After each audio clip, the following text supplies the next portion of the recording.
মাত্র 1 মাস আগে 4 মে হয়েছে বিধানসভা নির্বাচনের ফল ঘোষণা, আর তারপর থেকেই তাসের ঘরের মতন ভেঙে পড়ছে মাত্র 28 বছর আগে মমতা বন্দ্যোপাধ্যায়ের হাতে তৈরি করা তার সাধের দল।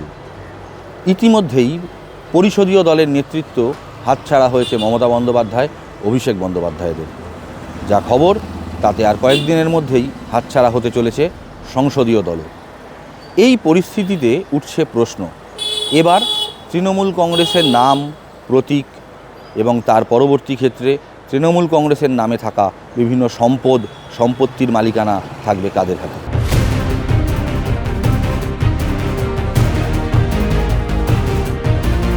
তপসিয়ায় ইএম বাইপাসের ধারে এই জমিতেই তৈরি হয় তৃণমূল কংগ্রেসের রাজ্য সদর দপ্তর। দলের পার্টি অফিস তৈরি করতে পারিবারিক জমি দান করেন বিধায়ক জাভেদ খান। 2021 সালে বিধানসভা নির্বাচনে তৃণমূলের বিপুল জয়ের পর এই ভবনটি ভেঙে ফেলার সিদ্ধান্ত নেয় দল। সেই সময় যেভাবে কলেবর বৃদ্ধি হচ্ছিল তৃণমূলের, তার সঙ্গে নাকি খাপ খাচ্ছিল না এই আদি তৃণমূল ভবন। শোনা যায় মূলত অভিষেক বন্দ্যোপাধ্যায়ের ইচ্ছেতেই ঠিক হয় সেই ভবন ভেঙে তৈরি হবে প্রাসাদোপম নতুন এক ভবন। বক্তব্য ছিল, আদি তৃণমূল ভবনটি পরিসরে ছোট, ঘরের সংখ্যা কম, কর্মী সমর্থকদের বসার পর্যাপ্ত জায়গা নেই।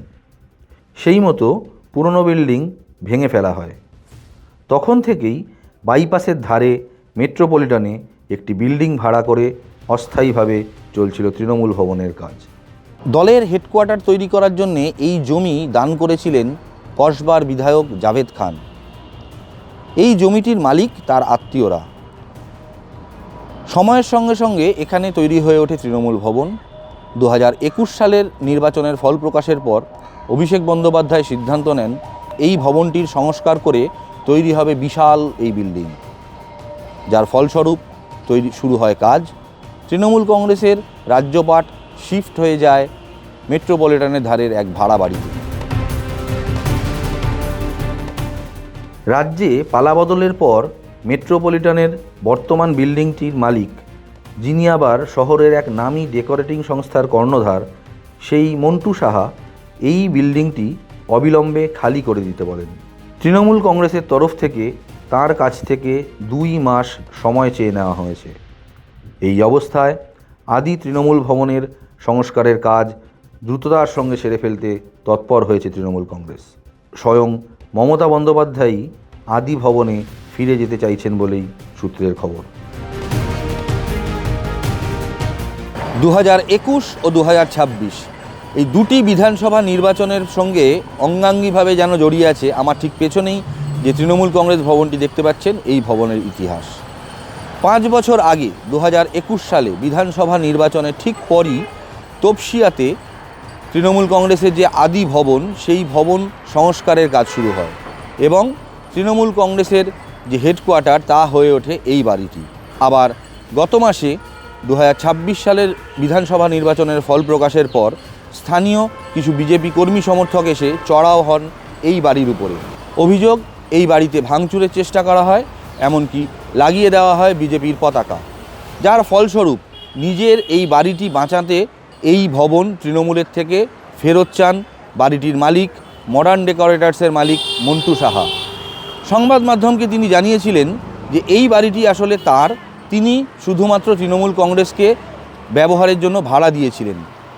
এখন রাজ্যের পালাবদলের পর যে বর্তমান পরিস্থিতিতে যদি এই বাড়িটির কোনো ক্ষতি হয়, তাহলে সেই ক্ষতি হবে তার, যা তিনি মেনে নিতে চাননি বা মেনে নিতে পারছেন না। মনে রাখতে হবে, একসময় পারিবারিক অশান্তির জেরে নিজের কালীঘাটের বাড়ি ছেড়েছিলেন তৃণমূল কংগ্রেস সুপ্রিমো মমতা বন্দ্যোপাধ্যায়। সেই সময় তার মা গায়ত্রী দেবীকে নিয়ে এই তৃণমূল ভবনেই অস্থায়ীভাবে বসবাস করতেন তিনি। কালীঘাটে মমতা বন্দ্যোপাধ্যায়ের বাড়ির ঠিক উল্টো দিকে তৈরি হয়েছে আরও একটি ভবন। এখানে হওয়ার কথা ছিল দলের মুখপত্র জাগো বাংলার অফিস। একই সঙ্গে নির্বাচনের সময় ওয়ার রুম হিসাবেও এই ভবন ব্যবহারের পরিকল্পনা ছিল।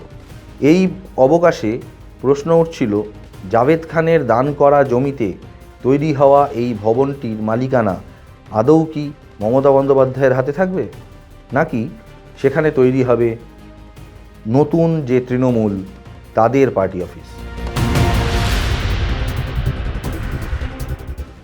আমার নিজস্ব কিছু নেই, পৈতৃক সম্পত্তি আমাদের জয়েন্ট ফ্যামিলি আছে, সবই জয়েন্ট ফ্যামিলি আছে। সেটাকে নিয়ে নেবেন? না না, কেন নেবো? আমি যেটা দিয়েছি, আমরা ওই স্কুলে পড়িনি, ওকে আমি ইন্ডিক্টিভ অ্যাটিটিউড সেটা রাখবো না। আমি যেন কি একটা জিনিস দিয়েছি তারপরে আবার দিয়ে ফেরত দেবো না। আমি যখন দান করেছি, দান করেছি।